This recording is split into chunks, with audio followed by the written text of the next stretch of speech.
Athena, the Greek goddess.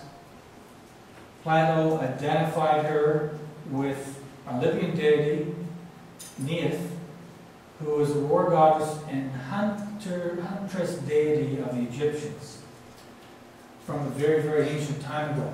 So again, we see with all these ladies that they are all also war goddesses. And of course, we have Ishtar, a war goddess who was a great mother of the Babylonian Ishtar, probably the original, one of the oldest, based on Semiramis, the wife of Baal, or Nimrod.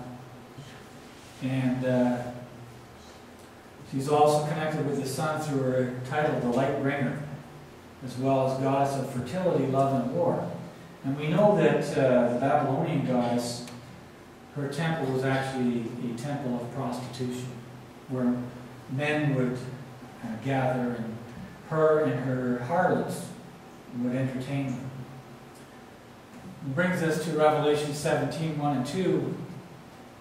Come hither, I will show unto thee the judgment of the great whore that sitteth on many waters.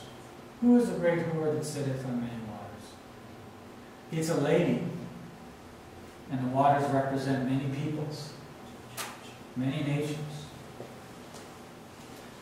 And we know that this lady shows up in many places around the world. She's head of some religions. She's the goddess of some nations.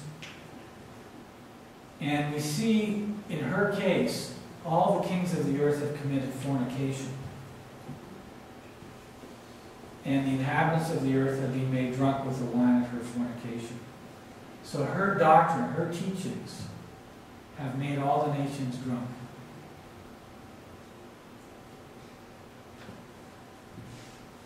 A little bit more about the Washington Monument. If you look closely from a top-down view, you can see it's mounted in a circle. And the obelisk was a sign of fertility in ancient Egypt, Babylon, a sign of spring coming forward. The sun would be used to set dates of fertility.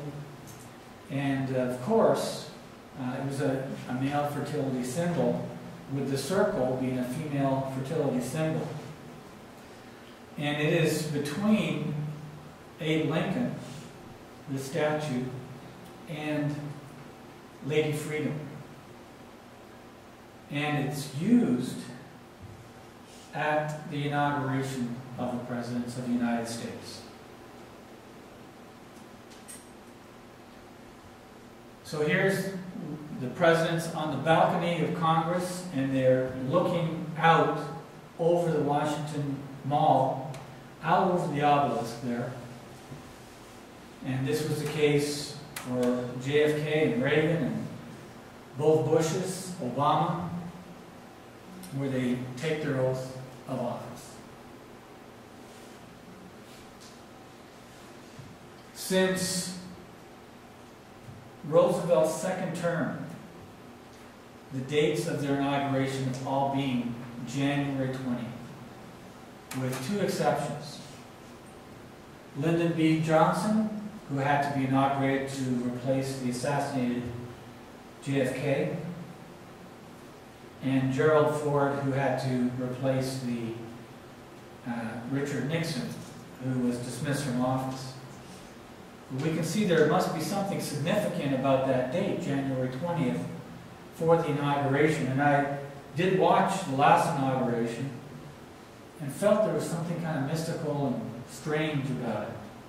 That's what got me investigating it. And I realized that they were waiting till noon for the actual inauguration to take place. And I thought, I wonder if this date, January 20th, is significant at all. Turns out it's a zodiac change. In the last inauguration, it was the dawning of the age of Aquarius, or in fact, the moving into the age of Aquarius on that day. And they picked high noon as the time. Of course, the sun would be over the obelisk around that time.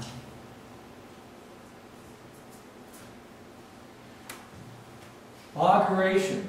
It means the practice of augury. Witchcraft. Here's President Bush and our Canadian Premier and the Mexican President having a little trip to the Mayan pyramids. And there's all kinds of occasions when we see these men of state around these kind of places. But there is a mystery going on, a mystery of iniquity. We know at Paul's time it was already at work. But we know it really goes on till the time when Jesus returns. And then shall that wicked be revealed, whom the Lord shall consume with the spirit of his mouth, and shall destroy with the brightness of his coming. So that mystery continues right until Jesus returns and destroys that lying wicked one. Even him whose coming is after the working of Satan with all power and signs and lying wonders, with all deceivableness and unrighteousness in them that perish, because they receive not the love of the truth, that they may be saved. God sent them all a strong delusion that they shall believe a lie. So, what is this American dream? What about freedom?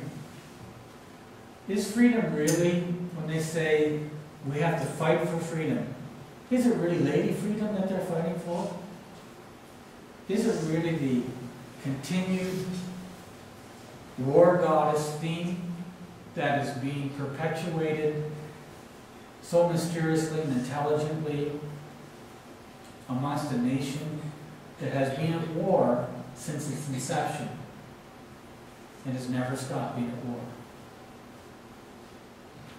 Is it like George Orwell's book 1984, where the ministry of peace is actually the ministry of war? Are their troops dying rather than to free the masses? Are they really dying as a sacrifice for Lady Freedom herself? What is going on?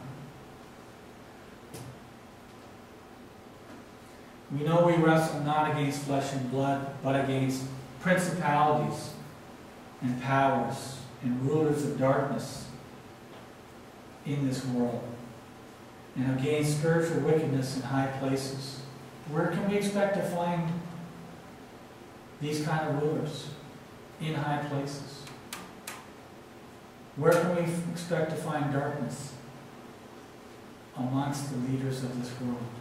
Those whom Satan offered to Jesus if he'd only bow down and worship him. Satan, Lucifer, the bringer of light, the angel of light, could appear unto us with all deceivableness as preaching the gospel. But is it the true gospel?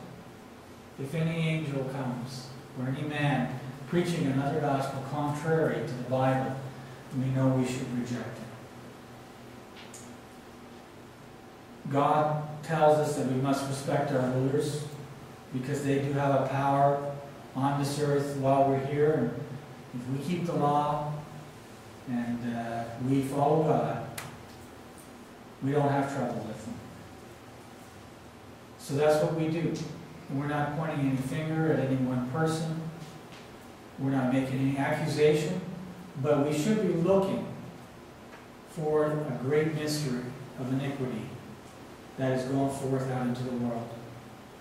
And we should be sober and watch at all times. We should not get caught up in conscription and sending people to war. Jesus told us, those who live by the sword will die by the sword. So we know, he told Peter to put his sword back in its sheath. It is not for us. We wrestle, yes, But against flesh and blood? No. We wrestle against spiritual powers in high places and rulers of darkness of this world. It seems, how can we prevail against powers so great? Well, greater is He that is in us than he that is in the world. God fights for us. We are passing through as strangers and pilgrims. We do our best in the vineyard to tend the fruit, to witness, to bear fruit while we're here.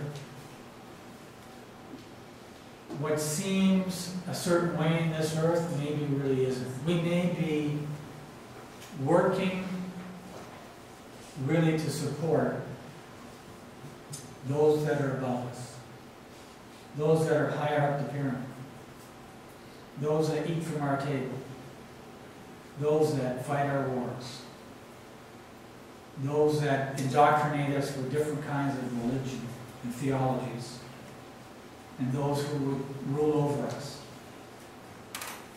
Israel made the mistake with Samuel. They said, we want a king. And God warned them, yeah, well, he'll take your daughters, and he'll have them all as wives and working in the palace, cooking and cleaning.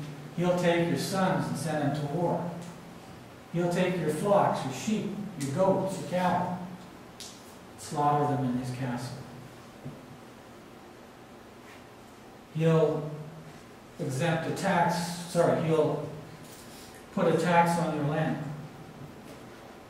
No, we want a king. That's what Israel said.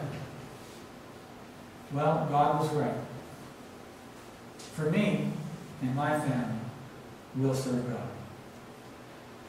We speak the wisdom of God in the mystery, even the hidden mystery, which God ordained before the world unto our glory, which none of the princes of this world knew. Isn't that interesting? They don't know the mystery of God. Right there in this verse, these men, these women, they don't know the prince. They don't know the hidden wisdom of God. For had they known it, they would not have crucified the Lord of glory. May God bless you. Amen.